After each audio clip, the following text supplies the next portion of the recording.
Assalamualaikum warahmatullahi wabarakatuh. Nama saya Rizky Amaliana Utami Kesondi, di mana hari ini saya akan membahas tentang identifikasi karakteristik guna lahan di Kota Bandung.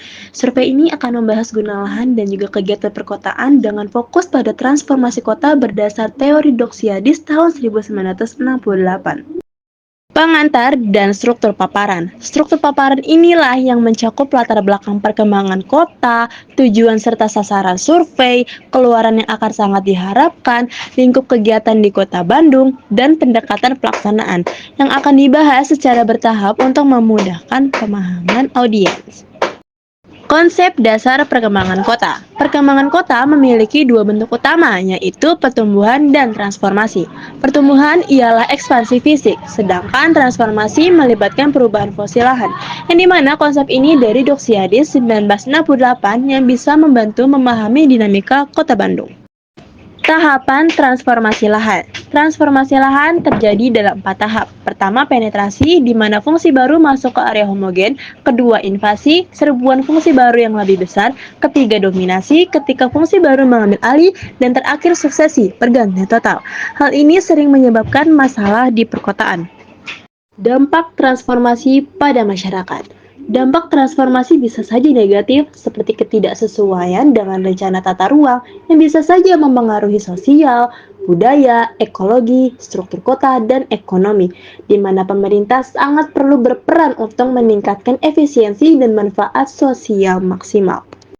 Guna lahan dan kegiatan. Guna lahan adalah fungsi dominan di suatu kawasan, sedangkan kegiatan adalah aktivitas pemanfaatan ruang. Di Kota Bandung sendiri diklasifikasikan menjadi perumahan, komersial, industri, ruang terbuka hijau, dan sebagainya. Identifikasi ini sangat penting guna memantau transformasi. Kebutuhan identifikasi di Kota Bandung. Kita ketahui bahwa Bandung memiliki variasi lahan yang tidak selalu sesuai fungsi ideal. Identifikasi karakteristik bisa membantu melihat proses transformasi, mendukung perencanaan tata ruang, dan juga meminimalkan dampak negatif pada masyarakat perkotaan. Selanjutnya ada tujuan survei utama, yang dimana tujuan survei utama ini ialah untuk mengkaji kesesuaian antara guna lahan dan kegiatan melalui pemahaman sistem dan karakteristik lahan serta variasi kegiatan. Hal ini akan memberikan wawasan yang dalam tentang perkembangan Kota Bandung. Sasaran kegiatan survei. Adapun sasaran spesifik yang meliputi identifikasi karakteristik guna lahan, variasi kegiatan dalam lahan, dan juga karakteristik kegiatan yang berkembang. Survei ini difokuskan pada 6 wilayah pengembangan di Kota Bandung untuk hasil yang akurat.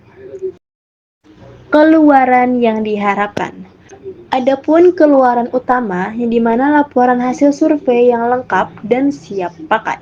Yang dimana laporan inilah yang akan mendukung tahapan perencanaan selanjutnya, memberikan data yang konkret tentang guna lahan dan kegiatan di Kota Bandung. Lingkup kegiatan survei. Survei yang dilakukan di 6 wilayah pengembangan Kota Bandung dengan durasi 1 semester. Fokusnya ini ada pada transformasi lahan melalui survei lapangan untuk memahami dinamika perkotaan secara menyeluruh. Selanjutnya ada pendekatan pelaksanaan atau bisa pemahaman masalah. Langkah awal ialah memahami dan merumuskan masalah topik guna lahan.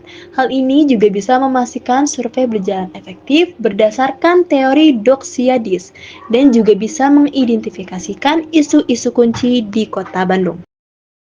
Selanjutnya ada pendekatan yang dimana ada kebutuhan data dan sampel. Sudah dirumuskan kebutuhan data yang spesifik dan juga sudah ditentukan populasi dan juga sampel yang representatif. Fokusnya ada pada 6 wilayah pengembangan Kota Bandung untuk mendapatkan data yang akurat dan juga berguna. Selanjutnya ada pendekatan dengan perangkat survei. Bisa memilih dan menyusun perangkat survei seperti kuesioner dan alat lapangan lainnya. Lalu menentukan area target dan lakukan survei dengan etika tinggi untuk mengumpulkan data karakteristik guna lahan secara sistematis. Pendekatan menggunakan pengolahan data. Dengan mengolah dan menampilkan data lewat interpretasi sederhana, lalu mengidentifikasikan pola transformasi dan siapkan untuk laporannya. Hal ini membantu mengungkap karakteristik kegiatan di Kota Bandung. Selanjutnya ada organisasi tim survei. Dengan menyiapkan tim survei yang terorganisir, menyusun proposal kegiatan, dan juga membahas rencana. Ada koordinasi efektif diperlukan untuk menjalankan survei di 6 wilayah pengembangan Kota Bandung dengan lancar. Kebutuhan data dan biaya. Dengan menentukan jenis data, mencari sumber primer, dan juga perkirakan biayanya. Lalu jangan lupa alokasikan anggaran efisien untuk transportasi, peralatan, dan juga tenaga yang bisa memastikan survei berjalan tanpa hambatan. Lalu ada perizinan dan etika. Dengan mengurus perizinan dari pihak terkait dan juga memastikan etika survei seperti melindungi data responden. Harus juga mematuhi regulasi Kota Bandung untuk menjaga integritas dan keamanan selama kegiatan berlangsung. Adapun kesimpulan maupun juga manfaat. Dari survei ini bisa membantu perencanaan kota, meningkatkan efisiensi guna lahan, mengurangi dampak negatif transformasi, dan juga mendukung pembangunan berkelanjutan di Kota Bandung. Manfaatnya ini sangat besar untuk masyarakat sekitar.